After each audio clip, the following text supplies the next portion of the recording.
Bendiciones para todos. Vamos a estar en pie y vamos a declarar el lema de nuestra casa. Amo esta palabra me sana, me libera, me afirma, es lámpara a mis pies y lumbrera mi camino, me hace sabio y transforma mi alma, me prepara para reinar con él. Amo esta palabra. Amén. Pueden sentarse. Padre, al compartir tu palabra en esta hora, que tu Espíritu Santo traiga luz para alumbrar los ojos de nuestro entendimiento, que al exponernos a tu luz seamos edificados en ti, seamos nutridos por tu palabra de vida, seamos fortalecidos y seamos formados, sigamos siendo gente que va en crecimiento, que va avanzando para tus propósitos y para tus planes. Haz como quieras en esta hora, en el nombre poderoso de Cristo Jesús. Amén y amén. Bueno, como ya saben, estamos hablando de esta serie, los profetas menores, y en esta ocasión pues toca el profeta Amós. Y esta enseñanza la titulé Lecciones del libro de Amós. ¿Por qué? Porque voy a tocar diferentes tópicos dentro de la misma enseñanza. Lo primero que quiero hablarles con manera de introducción es que el libro de Amós tiene 9 capítulos, que tiene un contenido de juicio de Dios hacia las naciones paganas, pero también tiene juicio de Dios hacia su pueblo. Y como nunca falta, siempre está la misericordia y el llamado de Dios al arrepentimiento. El profeta Amós era un pastor de ovejas y era un agricultor. Él era originario de Judá y se encontraba en ese tiempo en la frontera de Israel y Judá. Recordemos que después de la muerte del rey Salomón, Israel se dividió en 2 reinos. El reino del sur es llamado el reino de Judá, que era compuesto por 2 tribus, la tribu de Judá y la tribu de Benjamín. Y el reino del norte se llamaba Israel y estaba compuesto por las 10 tribus restantes. El tiempo en que a Amós le tocó desempeñar su ministerio era un tiempo de transición para la nación de Israel, porque ellos estaban dejando de ser un pueblo agrícola para convertirse en un pueblo comerciante. Estaban en un tiempo de paz, estaban disfrutando un tiempo de paz con las naciones paganas, con sus enemigos. Y eso les permitía entonces usar tanto su energía, su enfoque, como su riqueza, les permitía usarlos para la prosperidad de su propia nación, de sus propias ciudades, y no tener que estar usando el tiempo, la energía y el dinero, la riqueza que tenían en pelear, en hacer guerra. Así que estaban prosperando grandemente y estaba emergiendo todos estos comerciantes, había mucha prosperidad. Sin embargo, esa prosperidad no estaba diciendo que el pueblo de Dios estaba bien con Dios. Hello. La prosperidad que tenían no significaba que ellos estaban bien. Y eso es algo que es importante entenderlo como pueblo de Dios, porque a veces creemos que la prosperidad material siempre significa que es la aprobación de Dios, y no siempre es así. ¿Okay? Eso está muy claro, porque a veces la iglesia se enfoca solo en las bendiciones materiales y piensa, oh, estoy bien porque tengo tal cosa, tengo aquello, tengo lo otro. Así que en este tiempo ellos estaban siendo prosperados, pero estaban en decadencia espiritual, porque la misma prosperidad les había llevado a desarrollar una apatía social, habían olvidado a los que quedaban pobres. Eso les había permitido también de una manera debilitarse, y comenzaron también a tener esa idolatría, a adorar dioses paganos, etcétera. Y pues en este tiempo es que el Señor levanta a Amós. Esa es parte de lo que es la introducción. Vamos a entrar entonces en lo que es materia y voy a compartir 5 puntos que espero que antes de las 12 de la noche los pueda terminar. Lo primero que quiero hablar es acerca del ministerio del profeta. Y vamos a ver allí en Amós 7:14 lo que dice el profeta Amós de sí mismo. Dice, pero Amós contestó: no soy profeta profesional, ni fui entrenado para hacerlo. No soy más que un pastor de ovejas y cultivador de las higueras sicómoros. Sin embargo, el Señor me llamó y me apartó de mi rebaño y me dijo: ve y profetiza a mi pueblo Israel. Creo, según no me falla la memoria, que Amós es el segundo profeta que yo veo, no en orden, pero el primero que niega que es profeta. Él está diciendo allí: yo no soy profeta. Y eso lo dijo también Juan el Bautista cuando le preguntaron. Dijo: yo no soy profeta.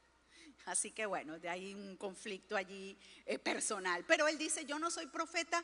Y en esta versión usa la palabra profesional. Y yo me quiero atrever a decir que esa no es la mejor traducción. No es la traducción adecuada. La traducción adecuada es la que se encuentra en la mayoría de las versiones, que dice: yo no soy profeta ni hijo de profeta. Eso es lo que realmente dice. Y dice, ni fui entrenado. Entonces, ¿qué quiere decir eso de hijo de profeta? Esa expresión de hijo de profeta o hijos de profeta las vamos a encontrar tanto en el libro primero y segundo de Reyes. Vamos a leer en diversos escenarios que se habla de los hijos de los profetas o hijo de profeta, pero no tiene nada que ver con los hijos biológicos de los profetas. Tiene que ver con los profetas emergentes que están levantándose en el ministerio y que están bajo la paternidad de un profeta maduro, de un profeta de oficio que los está entrenando en el ministerio. Y eso es importante entenderlo, porque están entrenándolos en el ministerio, no haciéndolos profeta. Nadie puede llamar a un hombre y a una mujer profeta más que el Señor.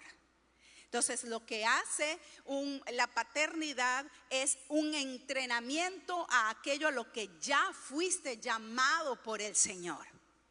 Te da una instrucción, te enseña en base a la experiencia, en base a las escrituras.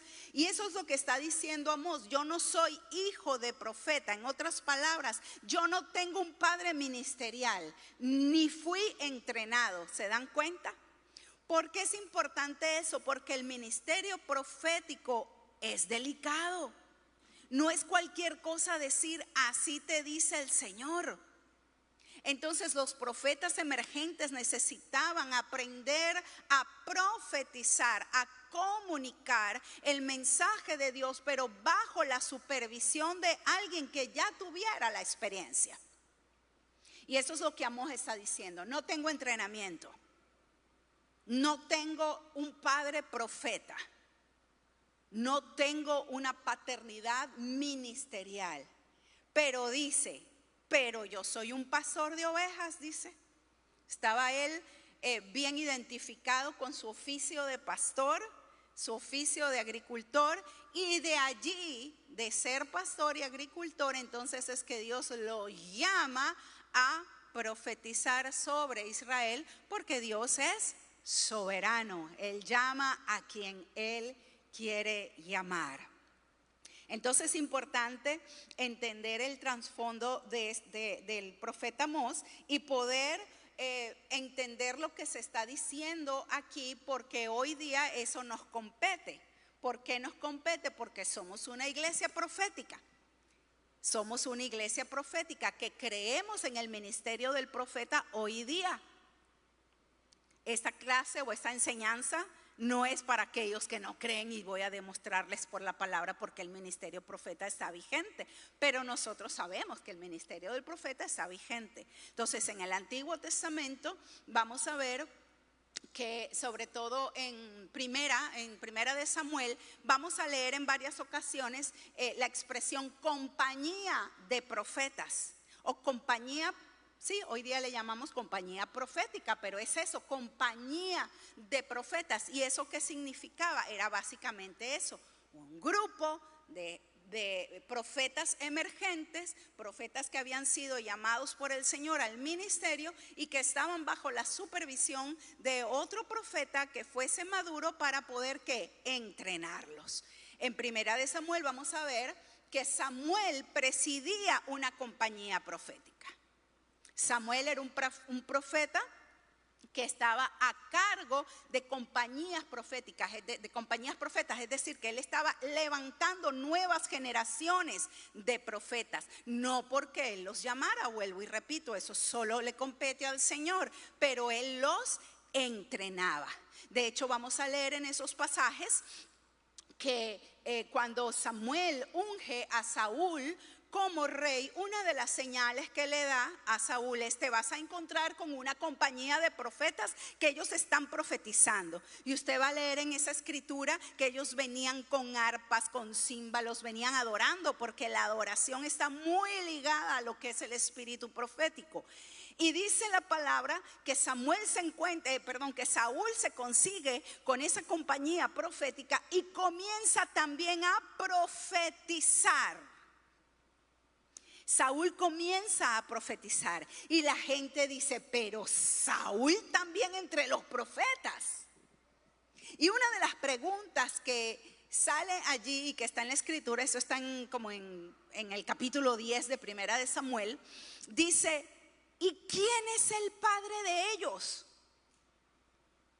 No está hablando por el papá biológico. Está hablando del padre ministerial de esa compañía de profetas, y que ahora Saúl está también profetizando. Porque incluso en la misma escritura sale a relucir que Saúl era el hijo de Cis. Cis era el nombre del papá de Saúl. Entonces no tenía nada que ver con la paternidad biológica, sino la paternidad ministerial. Ellos querían saber cómo es que ahora Saúl está profetizando. Lo que nos lleva a otro punto que solo lo voy a poner entre paréntesis porque, vuelvo y repito, no es una escuela profética lo que vamos a hablar hoy, pero lo que nos lleva al punto de que no todo el que profetiza es profeta. Saúl profetizó porque estaba en compañía, en medio de una compañía profética, lo que hacía que el manto profético estaba allí, y él bajo esa unción, él también profetizó. Pero Saúl no era un profeta. Entonces, así que Amós quería decir: yo nunca he estado en una compañía profética, nunca he estado en una escuela profética. Hoy día la iglesia, cuando oye eso de escuela profética, se alarman.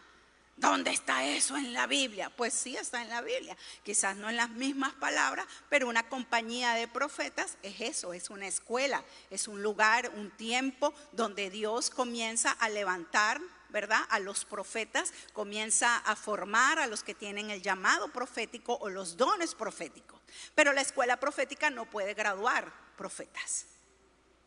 Eso solo lo hace el Señor. Solamente una escuela profética es para entrenamiento. Es como hoy día podemos decir que un seminario no gradúa pastores. Y yo no me cansaré de denunciar ese pecado de la iglesia, porque nos hemos tomado la potestad que solo le corresponde a Dios. Un seminario está para entrenar a los que ya han sido llamados pastores por Dios.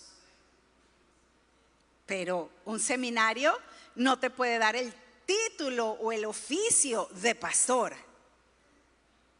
porque en un seminario es simplemente cumplir requisitos académicos. Así que cualquiera que pueda estudiar, presentar un examen y pasar puede ser pastor. No, porque solamente el corazón, el ADN pastoral solamente te lo puede dar Dios. Ahora, un seminario, ¿qué hace? Te puede entrenar, te puede ayudar, no mucho, pero ahí va, por lo menos se hace el intento.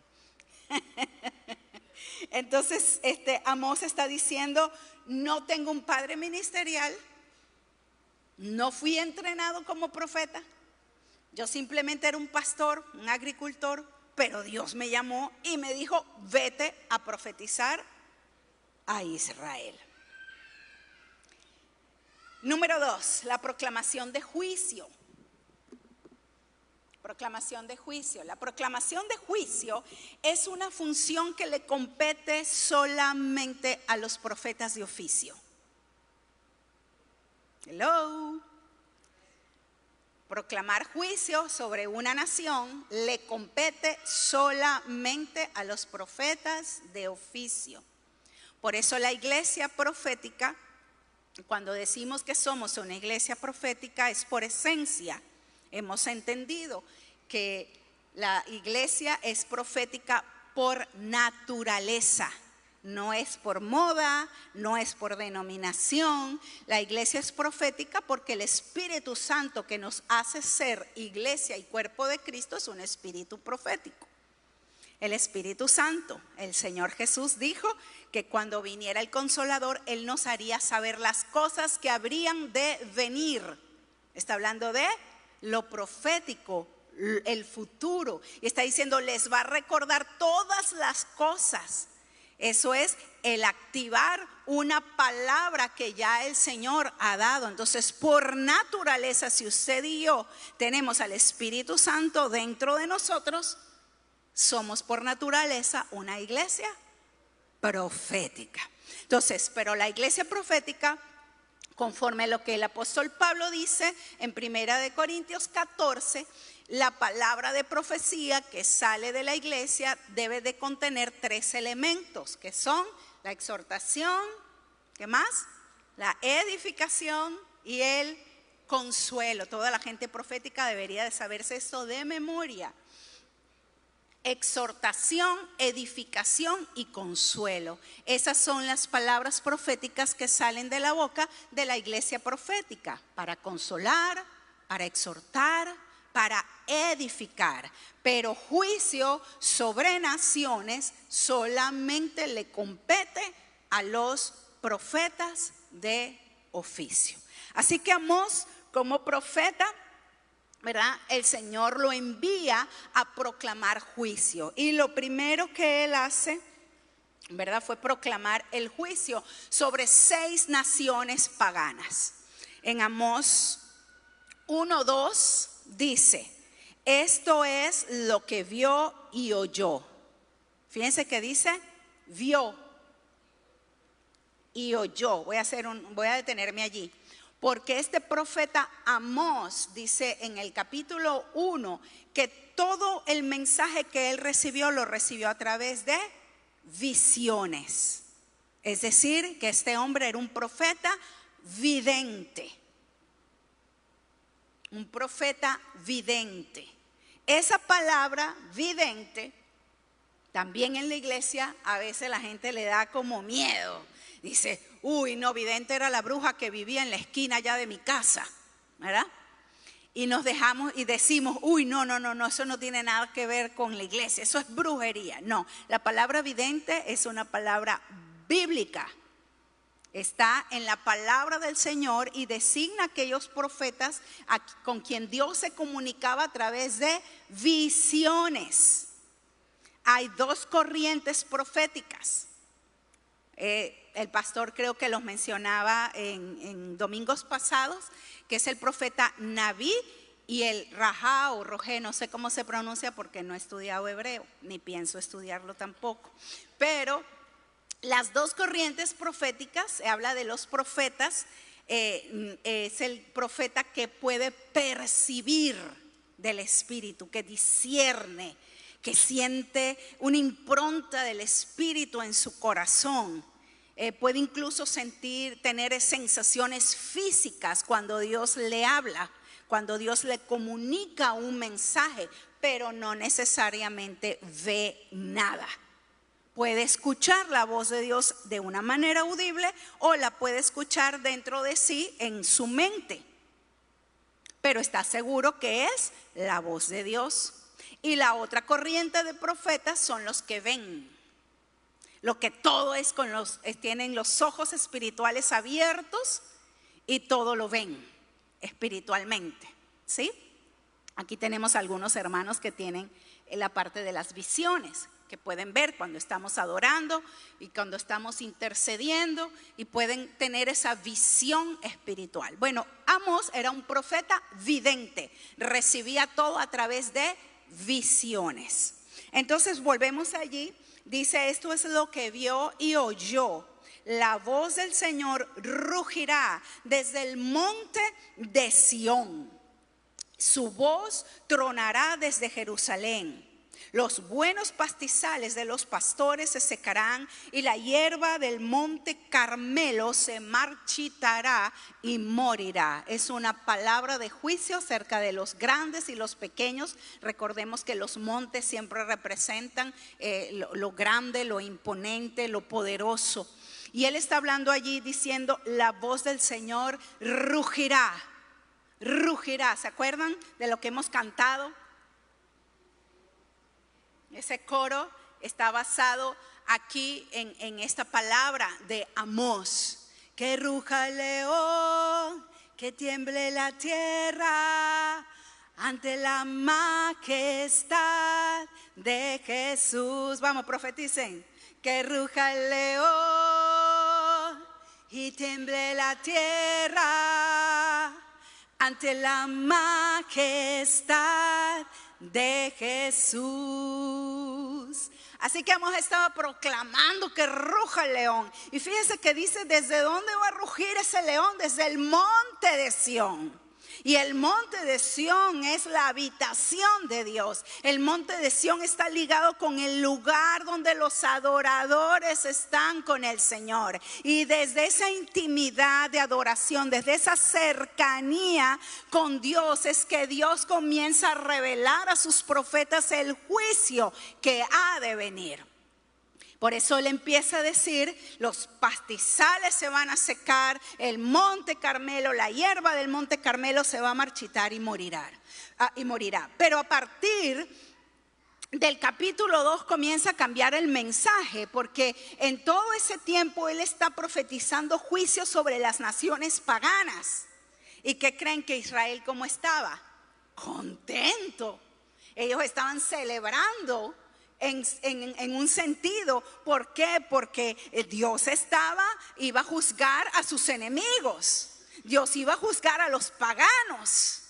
No tenía nada que ver con ellos aquí. Entonces para ellos ese era: wow, tremendo profeta, qué bien, maravilloso. Le aplaudimos, lo ponemos en el hotel de 5 estrellas, le ponemos una limusina. ¿Por qué? Porque está anunciando juicio sobre nuestros enemigos. Y mientras Amós profetizaba en contra de las naciones paganas, pues su popularidad estaba súper bien en medio de su pueblo.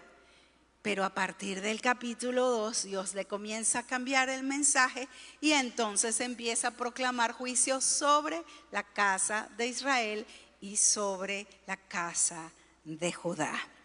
Y en Amós 2:4 dice: esto es lo que dice el Señor: los habitantes de Judá, de donde él era, han pecado una y otra vez, y no permitiré que queden sin castigo.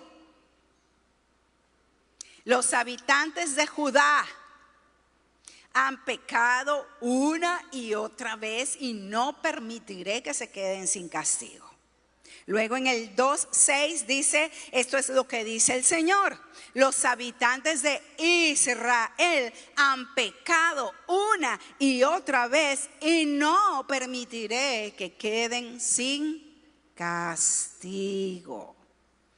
Entonces allí como que ya no era muy agradable el profeta Amós, porque ahora se metió con nosotros. Se metió con su propia casa, se metió con Judá y se metió con Israel. Es que Dios fuese injusto si proclama juicio sobre las naciones paganas y no establece un juicio en su propia casa. ¿Sería justo Dios?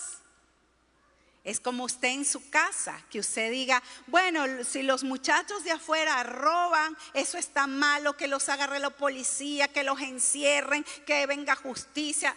Ah, pero si son mis hijos los que roban, pues no importa.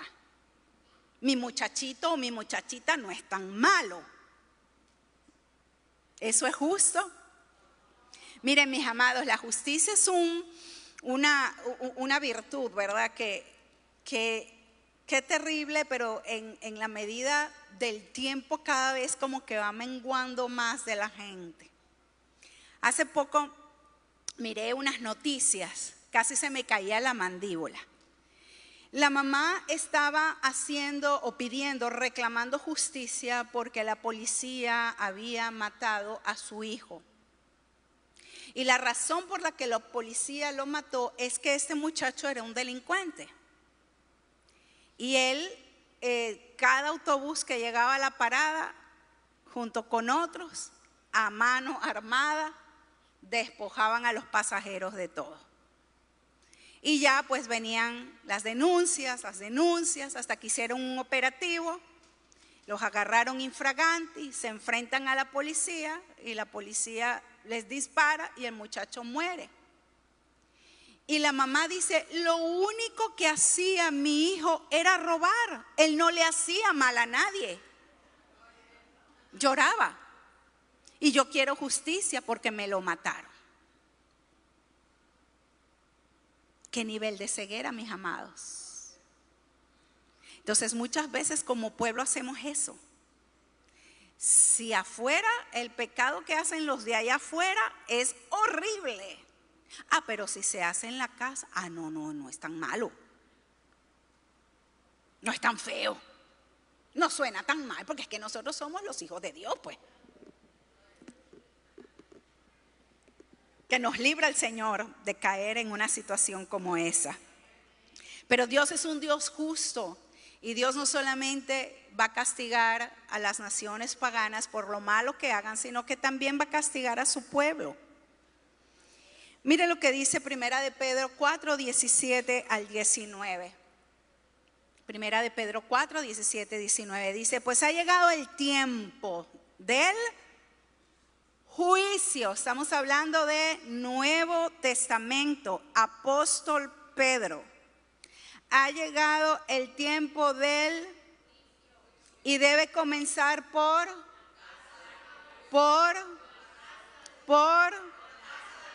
¿quién es la casa de Dios? La iglesia de la esquina. A mí no, Señor. Por la casa de Dios. Nosotros.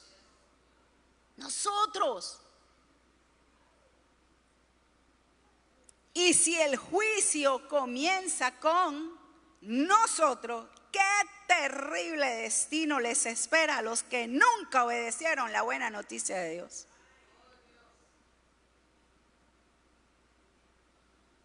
Además, dice, si los justos a duras penas se salvan, se lo pueden poner por allí, por favor.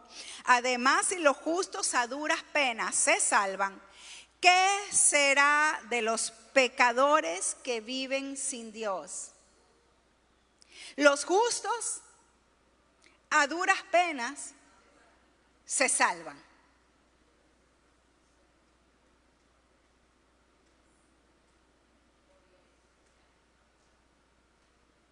¿Qué será de los pecadores que viven sin Dios? De modo que, dice el apóstol Pedro, si sufren de la manera que agrada a Dios, sigan haciendo lo correcto.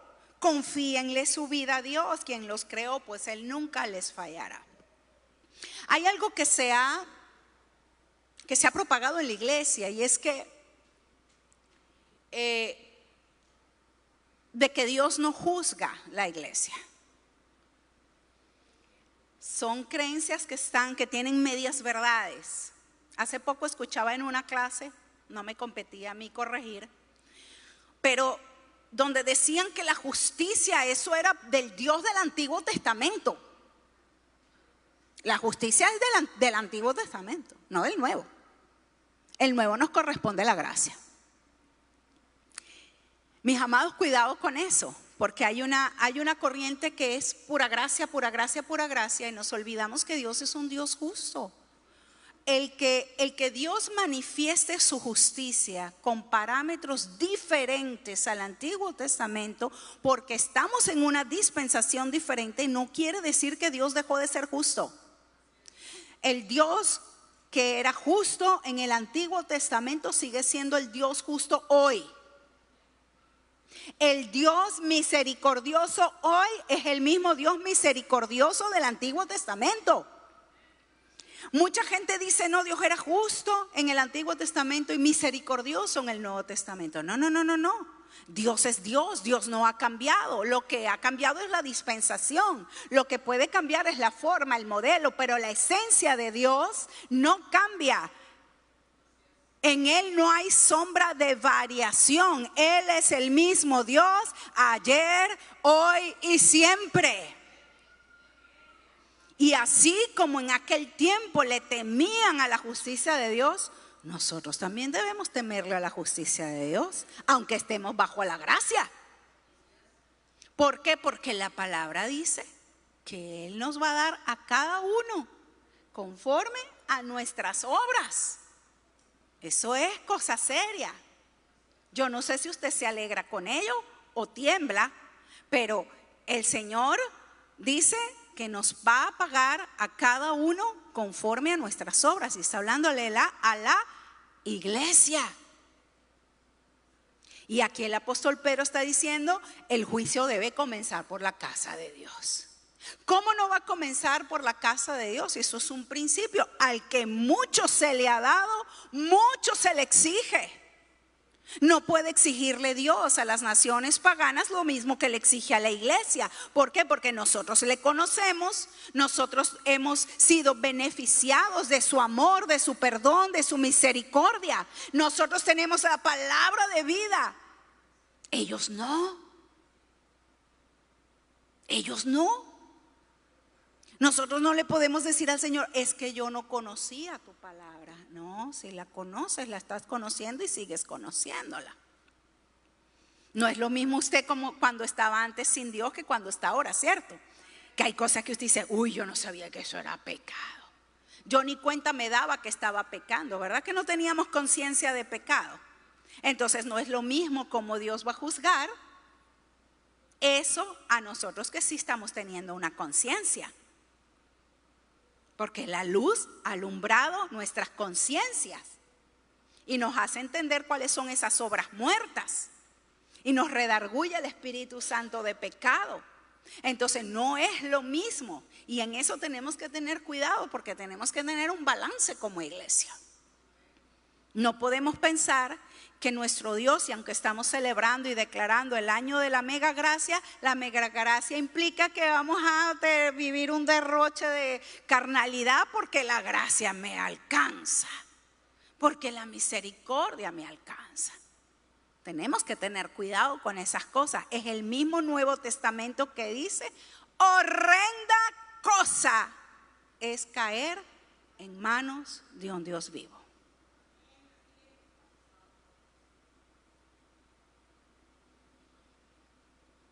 No pensemos que papá Dios es un viejito chibudo con pelo blanco que ya no tiene ni fuerza para hacer nada. Y sí, hijito, haga lo que dé la gana. No, Dios es justo.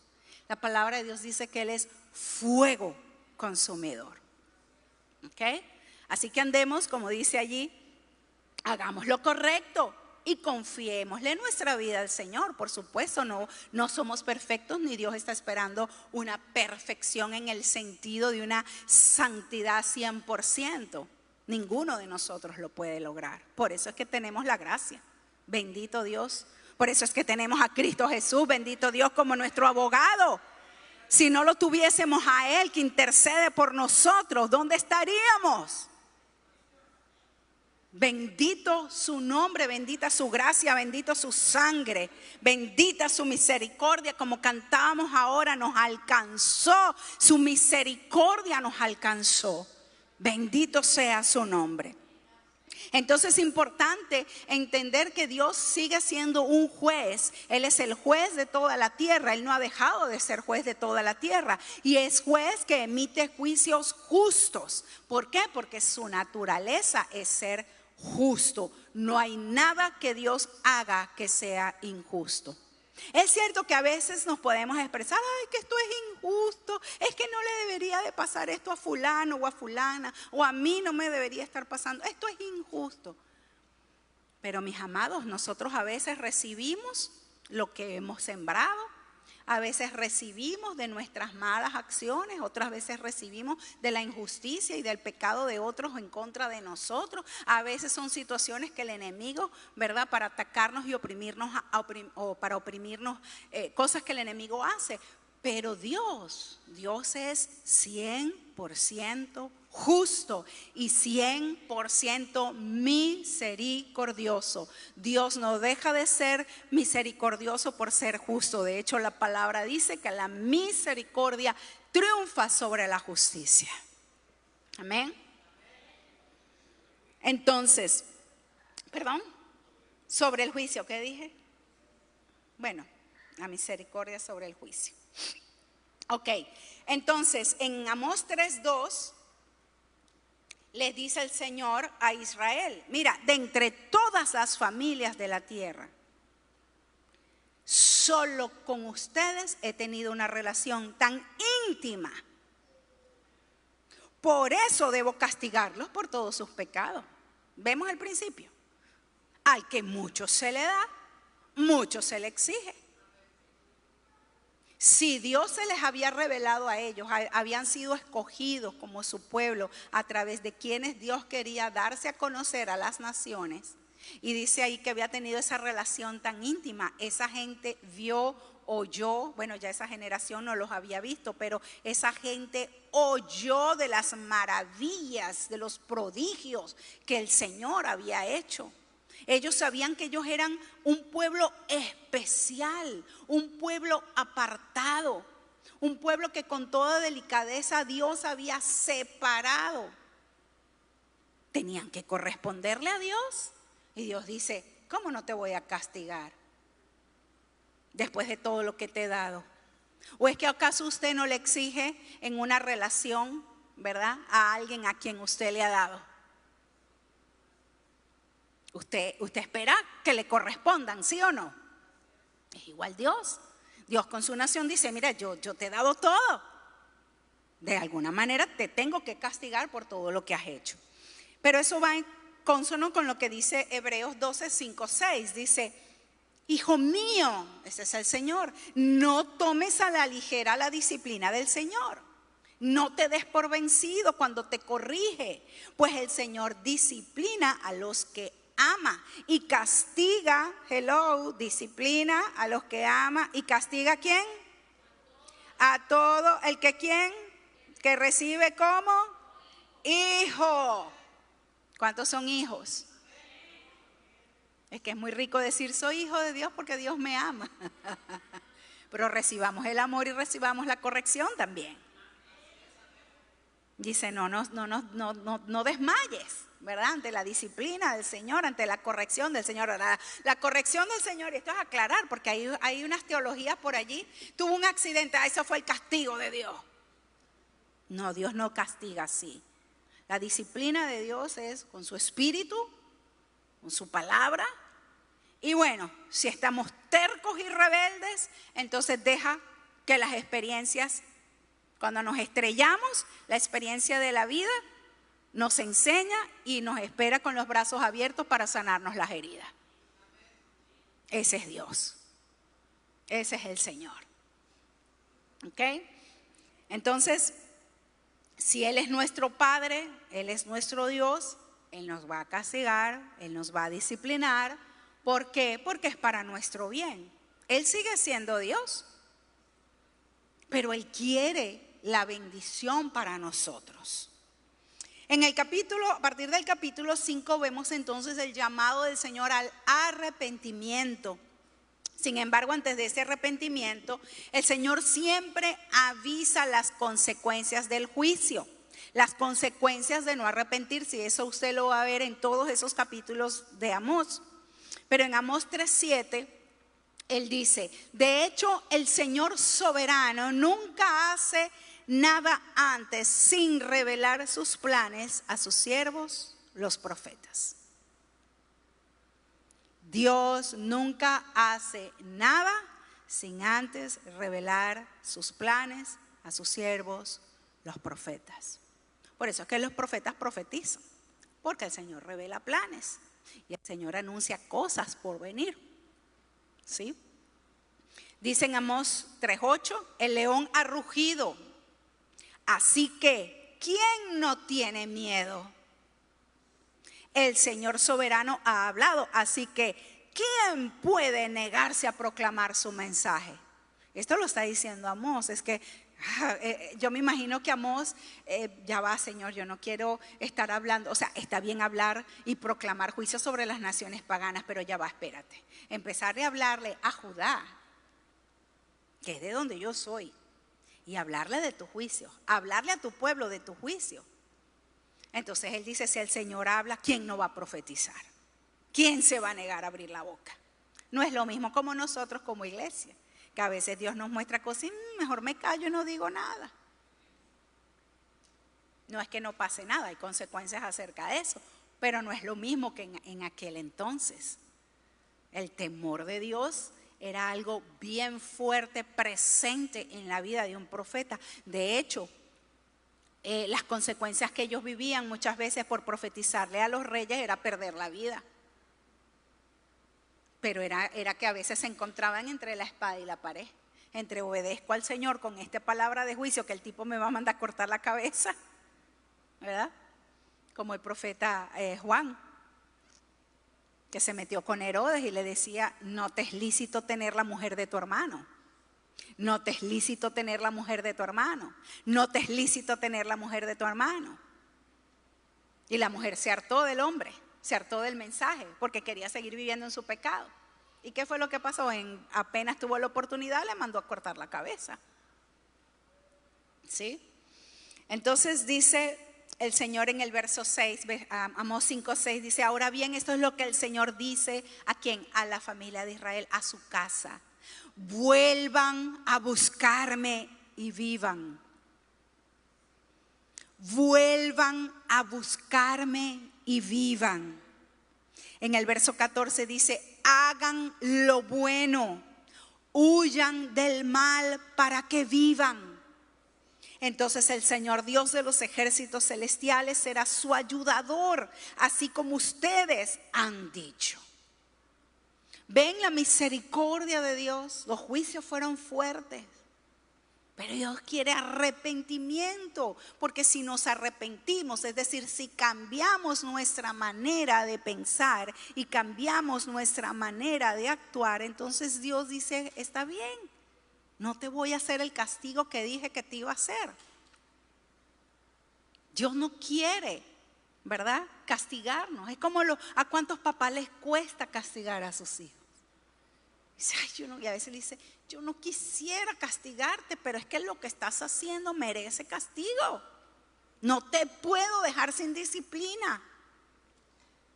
Y la famosa frase: me duele más a mí que a ti. ¿Cuántos papás no le han dicho eso a sus hijos? Me duele más a mí que a ti. Bueno, Dios es así.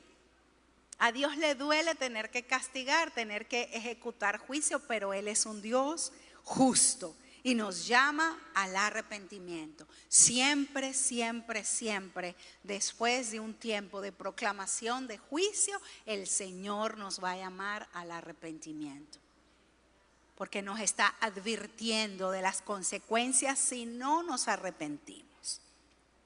Siguiente punto son las visiones. Habíamos dicho de que este hombre, este profeta de Dios, había recibido todo mensaje a través de visiones. Y necesitamos entender que las visiones son lenguaje del espíritu. Las visiones son un lenguaje espiritual. Es a partir del capítulo 7 donde el profeta comienza a declarar todas las visiones que Dios le daba. Como iglesia de los últimos tiempos, Y como iglesia profética necesitamos entender eso, que las visiones son un lenguaje espiritual que Dios usa para comunicar, para traer un mensaje. Esto fue lo que profetizó Joel en el capítulo 2, versículo 28. Dice, entonces, después de hacer todas esas cosas, derramaré mi espíritu. ¿Sobre qué? Sobre toda gente. Sus hijos e hijas profetizarán. Sus ancianos tendrán sueños y sus jóvenes tendrán visiones. Entonces las visiones no necesariamente es a los jóvenes de edad. Que hay muchos dicen, ay, yo tengo 60 años y veo visión, ay, estoy joven todavía. O tuve un sueño, ay, ¿será que ya estoy anciano? No, no se refiere a eso. Pero el punto es que es una manifestación del derramamiento del Espíritu Santo en estos tiempos, donde Dios va a levantar. Fíjate que dice sobre toda gente, en otra versión dice sobre toda carne. No hay una distinción. Yo he escuchado gente fuera de la iglesia que ha tenido visiones. He escuchado gente fuera que no tienen a Cristo en su corazón y han tenido sueños. Y sueños proféticos. Porque Dios les está hablando a su espíritu. Cualquier cantidad de musulmanes se están convirtiendo hoy por las visiones y los sueños. Yo le comentaba hace tiempo de un satanista, un sacerdote satánico que tuvo una visión del Señor. Y a través de esa visión del Señor se convirtió a Cristo. ¿Sí? Entonces, visiones es un lenguaje espiritual. Algunas personas dicen, una vez me dijeron, pero no confundamos el Antiguo Testamento. Mis amados, está diciendo en el final de los tiempos, en los postreros días. Estamos en los postreros días. Esa es una manifestación de los postreros días. El derramamiento del Espíritu Santo, que va a haber manifestación profética, va a haber manifestación de visiones y va a haber manifestación de sueños. Además de eso, el apóstol Pedro también se refirió a esta palabra de Joel en Hechos 2, 16 y 17. Dice, no es lo que ustedes ven, esto fue en Pentecostés. No es lo que ustedes ven, es lo que el profeta Joel predijo hace mucho tiempo. En los últimos días, dice Dios, derramaré de mi espíritu sobre toda la gente. Sus hijos e hijas profetizarán. Sus jóvenes tendrán visiones y sus ancianos tendrán sueños. ¿Se dan cuenta? Pedro, ¿verdad? Ante el evento de Pentecostés, que la gente estaba actuando como borracha, porque estaban bajo la unción del Espíritu, y la gente está diciendo, uy, esa gente está borracha. Dijo, ¿cómo van a estar borrachos? Apenas son las 9 de la mañana. Y dice Pedro, no es lo que ustedes están pensando. Esto es lo que la profecía de Joel dice, que en los últimos días se derramaría de su espíritu. Y me encanta que hace una distinción y dice, no una distinción, sino un énfasis, una aclaratoria. Sus hijos e hijas profetizarán. Porque muchos hoy le quieren poner la mordaza a la mujer. Pero gracias a Dios que el Espíritu Santo nos llena para que también nosotras podamos proclamar el mensaje que escuchamos del cielo. Sus hijos y sus hijas profetizarán. Aleluya. Así que cuando Dios habla, Dios está esperando una respuesta. No espera que ignoremos su mensaje. Le debemos una respuesta a Dios. Si usted tiene una visión, usted debe responderle a Dios, no simplemente ignorarla. Aunque sea decirle, Señor, no entiendo lo que estoy viendo. No entiendo lo que me estás mostrando, pero por lo menos le estamos mostrando interés. Señor, quiero que me aclares, quiero que me enseñes y que yo pueda entender tu lenguaje. Porque ¿qué pasa si nosotros lo ignoramos? Eso es como que alguien a usted lo llame y usted lo deje en visto, o le mande un mensaje y lo deje en visto. ¿Cuánto les ha pasado? Y le vuelve a mandar el mensaje a la persona y te vuelve a dejar en visto. ¿Qué significa? Eso también es un mensaje. ¿Qué significa? No quiero saber de ti. No me interesa quién eres. Te estoy desvalorizando, no te estoy honrando como persona, no mereces ni siquiera que te conteste. Imagínense semejante falta de respeto. Ouch, para los que no agarran su teléfono y no agarre su teléfono y empiece a contestar los mensajes, pero después del culto. Mínimo es educación, ¿cierto? Entonces imagínese Dios que te está mandando un mensaje de texto, tú no entiendes lo que dice, pero ni siquiera le preguntas. ¿Verdad que cuando nos interesa y alguien nos dice algo que no entendimos, volvemos a llamar o le preguntamos, hey, ¿qué quisiste decir? ¿Qué fue lo que me dijiste? Vamos a aclarar, ¿es a tal hora o no a tal hora? ¿Es que si vas o no vas?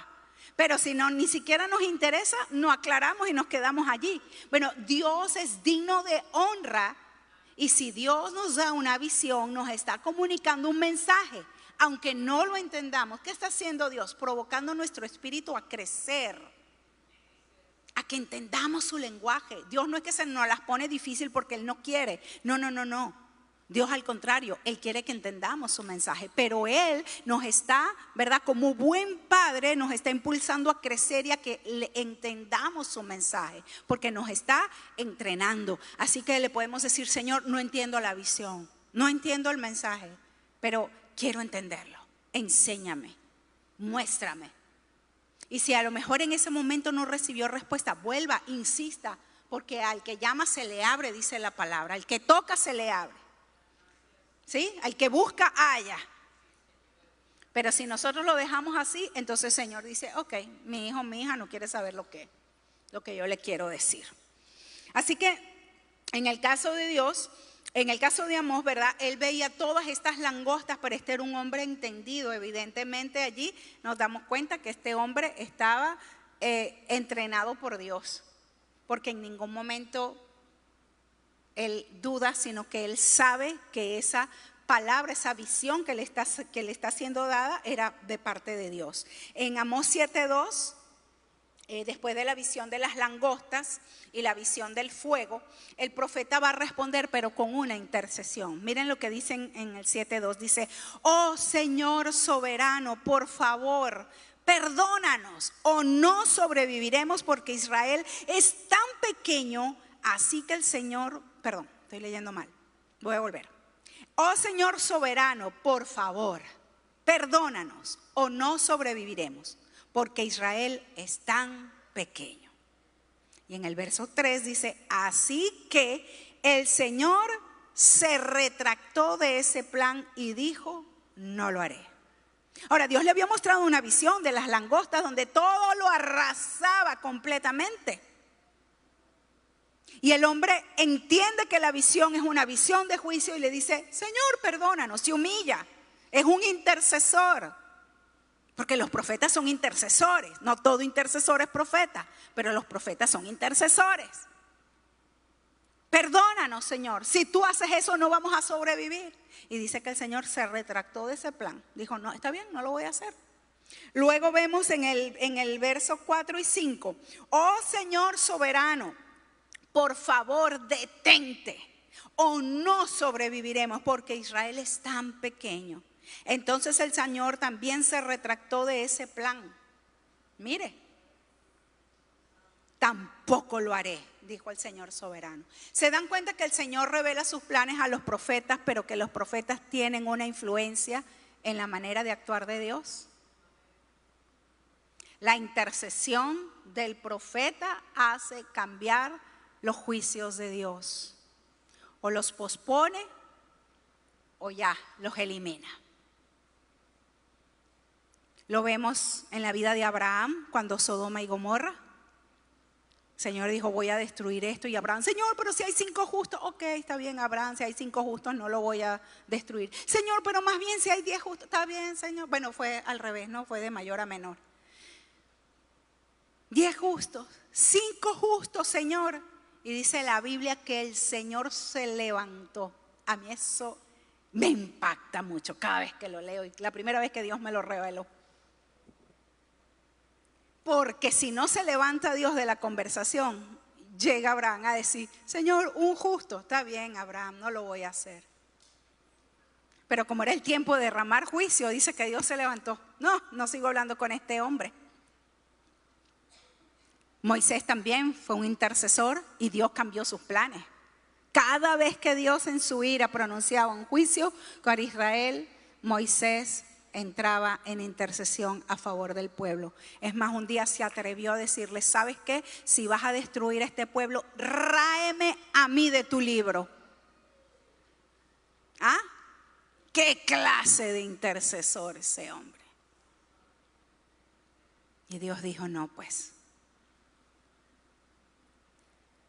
Qué tremendo, poderoso, maravilloso. Como un Dios todopoderoso y soberano puede tener la condescendencia de escuchar la intercesión de un hombre o de una mujer y que eso influencie en sus decisiones. Poderoso, tremendo. ¿Y usted se cree que Amós era mejor que nosotros? Puede ser que sí, puede ser que no. Poderoso. Y el apóstol Santiago dice: la oración eficaz, ¿de quién? Del justo puede mucho. En aquel entonces solo los profetas tenían el privilegio. Hoy día somos la iglesia porque el velo se rasgó. Tenemos acceso al lugar santísimo. Podemos entrar por la misma sangre. Podemos entrar por el mismo espíritu ante la presencia de Dios. Y podemos interceder los justos. El justo, la intercesión del justo puede mucho. ¿Quiere decir eso que el profeta hoy día no tiene esa? No, sí, todavía. Hay ciertas distinciones, hay ciertos niveles de autoridad. Hay cosas que solo un profeta dilucida ante la presencia del Señor. Hay veces que solo un profeta entiende y entra a una corte celestial y cambia el destino de una nación.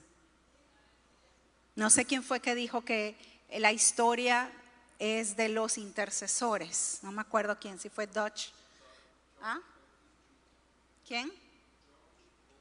Ese mismo, Otis Jr. Ok. Que la historia les pertenece a los intercesores. ¿Por qué? Porque a través de la intercesión Dios muestra gracia, Dios muestra misericordia. La ira de Dios es aplacada cuando hay una iglesia que se levanta en justicia. Y eso es importante, en justicia. Porque si estamos llenos de injusticias, no podemos pedirle a Dios que haga justicia. Pero si hay una iglesia que anda en sendas justas, que vive una vida justa, tiene esa influencia, por decirlo de esa manera, en el corazón del Padre. Y que el Padre dice: no lo haré. No lo haré. Voy a posponer el juicio. O voy a cambiar lo que había determinado hacer por causa de la intercesión.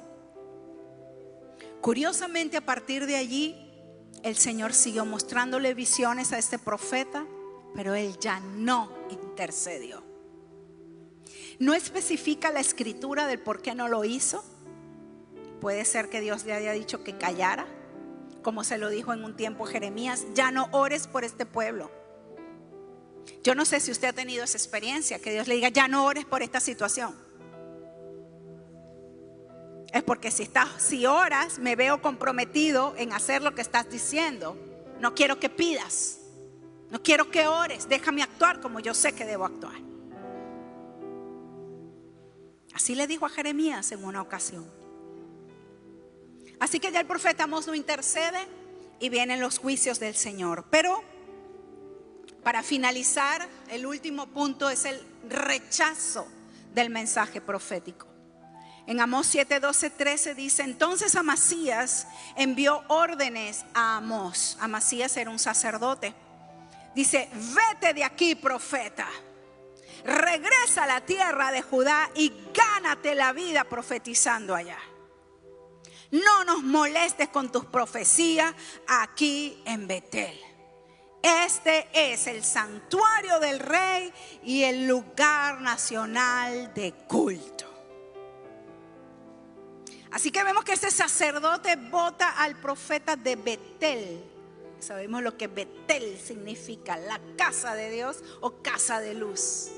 Se atreve el sacerdote a votar al mensajero que está trayendo la palabra del Señor. Dice que ya no le moleste con sus profecías. Y esto es interesante que entendamos como iglesia. Porque mientras tú profetices lo que la gente quiere escuchar, la gente te va a aplaudir, la gente te va a ofrendar, la gente te va a invitar, la gente te va a honrar.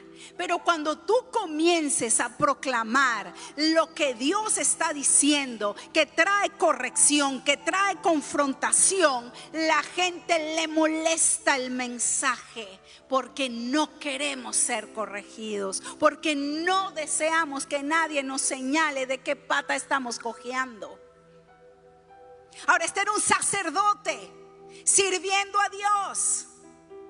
Pero el que tuviera un título o un oficio ministerial no lo hacía al estar alineado a la voz de Dios. Y eso pasa en la iglesia del Señor. Usted puede ver ministros, usted puede ver, no importa el título que lleve ministerial, y le molesta el mensaje de confrontación de parte de Dios. Le molesta el mensaje que confronta el pecado de parte de Dios.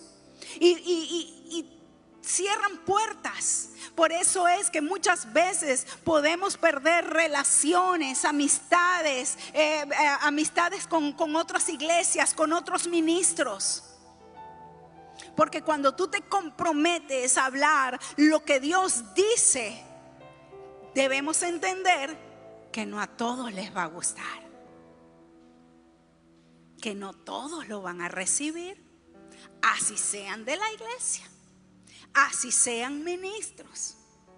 Ahora bien, si no eres un profeta de oficio, muy posiblemente el Señor no te va a dar un mensaje que va a comprometer estos asuntos. Pero como iglesia profética, creo que todos en un nivel mucho menor lo hemos experimentado. ¿A cuántos ustedes de su familia han exhortado, les han predicado y ya fastidian, ya ni les atienden el teléfono? ¿A cuántos, verdad? Aún los padres con los hijos, cuando les muestran ciertas condiciones, ciertos caminos que están tomando, y van a recibir ¿qué? Rechazo. Rechazo de la familia, de las amistades, de la misma iglesia. Pero si estamos escuchando voz de Dios, nosotros tenemos que entender que nos debemos a quien nos llamó, no a quien te invitó. Hello. Nos debemos al Señor. Nuestra fidelidad es para con Él. Y necesitamos entender que nuestra fidelidad para con Dios nos puede traer pérdidas. Y está bien. Eso está bien. Cuando digo está bien, es inevitable que pase. Tú solamente te mantienes en tu fidelidad al Señor. Porque en la medida que nos hacemos más fieles a Dios y en el mensaje, en entregar el mensaje que Dios quiere que demos, sea a una persona, a un grupo, a la iglesia, a una nación, nos hacemos confiables ante Dios. ¿Y qué pasa cuando nos hacemos confiables? Que Dios nos va a dar más. Cuando Dios dice, oye, le puse el sentir a este hijo mío que exhortara al otro, pero no lo hice porque no quiere perder la amistad. Porque yo quiero evitar conflicto. Entonces no somos confiables. Dios dice, ¿para qué le voy a mostrar más? ¿Para qué va a aumentar en su discernimiento? ¿Para qué le voy a dar revelación? Si no quiere alinearse a mí, quiere estar bien es con los demás, pero no conmigo. Por eso el apóstol Pablo decía, si yo quisiera agradar a los hombres, no sería siervo de Cristo. La gente te va a aplaudir, te va a amar mientras le digas lo que quieran escuchar. Mientras profetices y hables de gracia, de prosperidad, de bendición, de maravillas, de fama, la gente te ama, tú eres lo tremendo a bendición.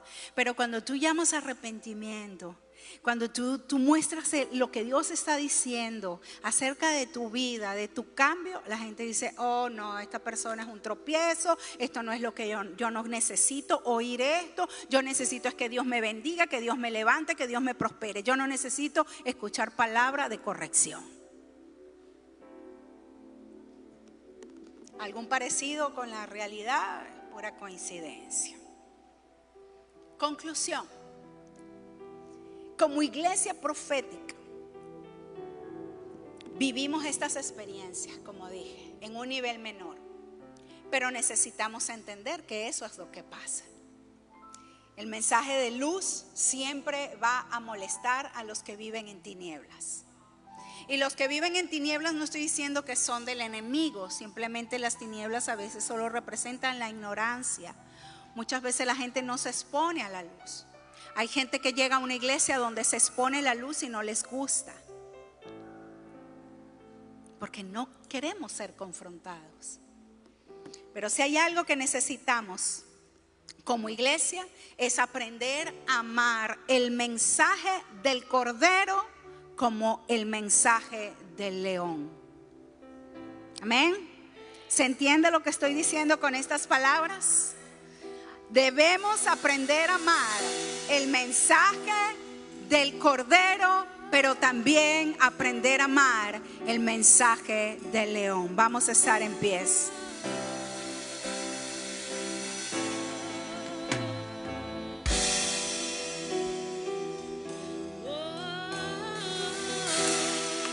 Aleluya. Oh Señor soberano. Oh Dios de los ejércitos celestiales, henos aquí, Señor. Que tu luz, Señor, alumbre nuestro entendimiento. Queremos avanzar en tu conocimiento. Oh Señor, henos aquí, henos aquí.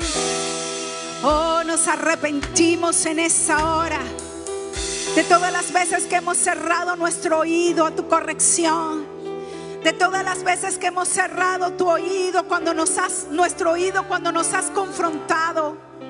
Y quizás, Señor, nuestro oído se ha engrosado porque, Señor, no hemos valorado tu voz. Como iglesia queremos amar tu voz, queremos amar tu mensaje, Cordero Santo.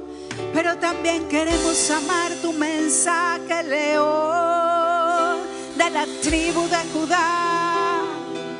Oh, queremos escuchar tu voz.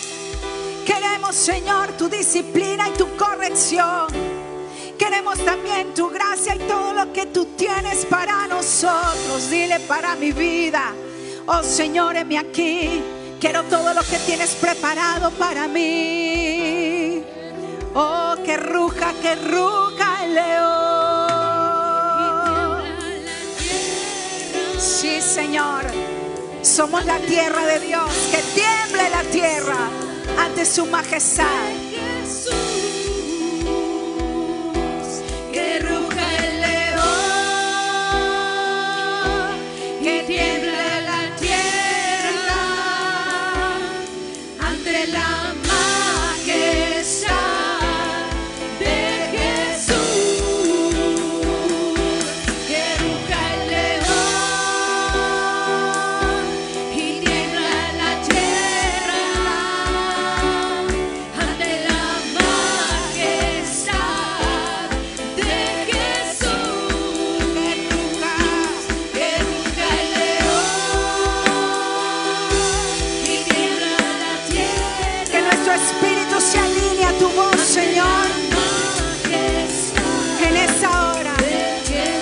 Nuestro espíritu se alinee a tu voz, a tu luz, a tu verdad. Rechazamos, Señor, toda religiosidad que nos mantiene, Señor, atados y estancados. Amamos tu luz, amamos tu voz, amamos tu lenguaje. Oh Señor, queremos tus palabras de vida. Que ruja el león y tiembla la tierra ante la majestad de Jesús. Que ruja el león y tiembla la tierra ante la majestad de Jesús. Señor, Que ruja el león. allí donde estás, habla con el Señor. Tú sabes en qué cosas estás. Has detenido su voz, has ignorado su llamado, has ignorado su mensaje. Este es el momento de decir: Señor, me arrepiento. Me arrepiento de haber escuchado tu voz y de haber hecho caso omiso, de haber menospreciado tus palabras. Quizás actué como el sacerdote Amasías, tratando de callar al profeta, tratando de callar el mensaje de arrepentimiento y de juicio. Pero hoy, Señor, yo recibo tu voz, yo recibo tu llamado, yo recibo lo que viene de tu espíritu. Oh, que mis oídos espirituales, oh, sean activados ahora. Oh, yo quiero entender tu lenguaje. Señor, trae visiones y sueños. Derrama de tu espíritu sobre esta casa. Derrama de tu gloria sobre esta casa. Que hay un despertar, que hay un despertar, que hay un despertar. En el nombre poderoso de Jesús. Que ruja, que ruja, que ruja. Desde nuestros espíritus que ruja. Oh, que haya un rugir desde nuestro interior. Vamos, iglesia, levanta tus manos. Recibe la impartición del Espíritu en esta hora. Oh, que ruja. No temerá si Él habla, quien no profetizará. León ruge, quien no temerá si Él habla, quien no profetizará. Sí, Señor. Aleluya. Que vuelva el temor de Dios a la casa. Que vuelva el temor de Dios a la casa. Que vuelva el temor de Dios a la casa. Que cuando Dios hable, temblemos y respondamos a su llamado. Aleluya. Aleluya. Que ruja y tiembla la tierra. Ante la majestad De Jesús. León ruge. quien no temerá Si Él habla, quien no profetizará. león ruge. Quien no temerá Si Él habla, quien no profetizará. león ruge. ¿Quién no temerá? Si Él habla, ¿quién no profetizará?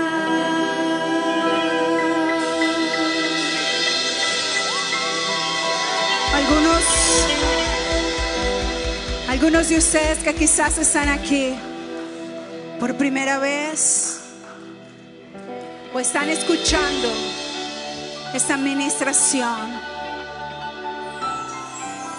el rugido del león se ha escuchado. Hay advertencias, hay cosas que sucederán si no estás bajo la cobertura del Señor. Si tú nunca has entregado tu vida a Cristo, yo no puedo más que decirte lo que dice la palabra del Señor. Si nunca has entregado tu corazón al Señor Jesús, lo que te espera no es bueno, ni en esta vida, ni en la que viene. Pero hoy Él te hace un llamado de arrepentimiento, un mensaje de misericordia donde te dice: vuélvete a mí, búscame y vivirás. La clase de vida es la vida que el Señor te dará, es la vida de su Espíritu. Y si hoy es su día y tú dices: Señor, quizás no entiendo muchas cosas, pero yo creo en ti. Yo creo que tú eres el Hijo de Dios, que viniste a esta tierra, nacido de una virgen, y que diste su vida en una cruz y pagaste en la cruz del Calvario por todos mis pecados, que tu sangre me lava y me limpia. Si tú crees eso y estás listo para abrir tu corazón al Señor, inclina tu cabeza allí donde estás y dile al Señor desde lo profundo de tu corazón: Señor Jesús, yo creo en ti. Yo creo en ti. Yo te temo, porque sé que eres justo y eres misericordioso. Perdóname todos mis pecados, hasta donde yo tengo conciencia. Todo lo malo que he hecho,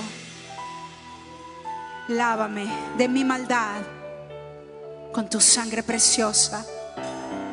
Lávame. Quiero ser limpio para ti, quiero ser limpia para ti. Y hoy te abro mi corazón y te digo: ven a mi vida. Toma el control de mi vida. Toma la dirección de mi vida.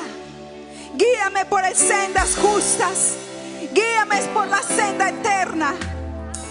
Quiero conocerte. Quiero conocerte. Tómame, Señor, y cumple tu propósito en mí. Hasta aquí me has guardado. Hasta aquí me has protegido. Hoy me entrego. Haz conmigo como quieras. Dile en tus propias palabras lo que le quieras decir a Él. Aleluya. Oh, es que el león ruge, ¿quién no temerá?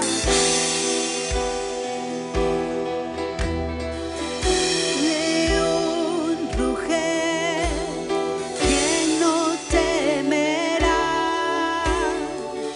Si Él habla, ¿quién no profetizará? León ruge, ¿quién no temerá? Si Él habla, ¿quién no profetizará? León ruge, ¿quién no temerá? Si Él habla, ¿quién no profetizará? Que ruja el león, que tiemble la tierra ante la majestad de Jesús. Que ruja el león, que tiembla la tierra ante la majestad de Jesús.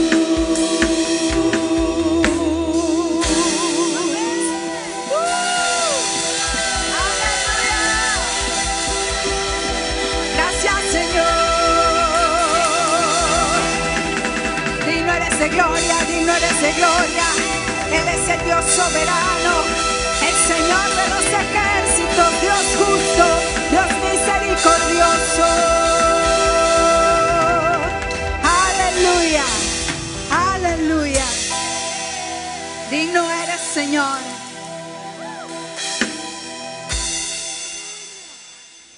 Amén. ¿Cuántos se han gozado de la presencia del Señor en esta mañana? En adoración y en palabra. Amén. Dios nos está visitando. Necesitamos estar apercibidos, porque un día de esto todos vamos a salir sanos de este lugar. Padre, te damos gracias por esto, porque en tu presencia no solamente hay plenitud de gozo, hay sanidad, hay prosperidad, hay una vida de victoria en victoria y de triunfo en triunfo. Y por la palabra recibida, Señor Dios, nos vamos gozosos y contentos en nuestros hogares, sabiendo que tu mano ha estado sobre nosotros y seguirá estándolo, porque esa es tu promesa en Cristo Jesús. Yo bendigo a todos estos, bendigo a los que nos siguieron por la transmisión, en el nombre de Cristo Jesús, y nos vemos el miércoles en Arpas y Copas, y lean el libro del profeta Miqueas, que también tiene cosas interesantes que decirnos. Amén. Nos vemos el miércoles.